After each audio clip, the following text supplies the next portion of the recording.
Laura na pamet obvlada 600 šahovskih potez, so sledi premikov figur po poljih, zato je za učence osnovne šole Nove Jarše igra z njo velik izziv.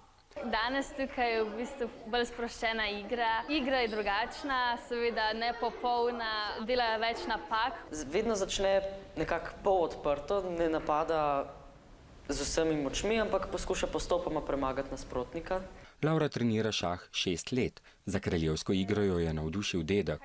Ker sem igrala šah, me tudi sošolci niso jemali tako resno. Če bi jaz trenirala kakšen šport, kot je plavanje, potem bi mogoče bila dejansko rangirana kot športnica. Njen slog igre na začetku je bil dokaj previden pa dokaj bojazljiv.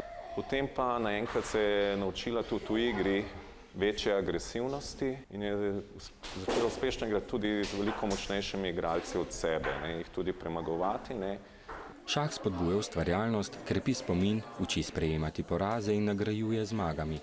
Včasih se spomnim, ko sem bila mlajša, sem si probala zapomniti partijo, ko sem jo igrala, zdaj to sploh nimam problema. Ampak mislim, da ima tudi bistveno vlogo ta zmaga na koncu. Zato, da je Laura postala najboljša na svetu v svoji kategoriji, niso dovolj pamet, vztrajnost, nadarjenost, potrpežljivost in disciplina, ampak tudi odlična telesna pripravljenost.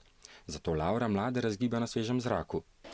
Je v bistvu zaradi dolgih partij rabiš tudi fizično kondicijo, ker sem v športnem razredu, imam tudi veliko športne vzgoje na teden. Laurina šahovnica z njenim podpisom, ki bo na ogled v vitrini šole, bo sporočilo, da je svetovni vrh ob talentu, znanju, vztrajnosti in trdem delu vedno blizu.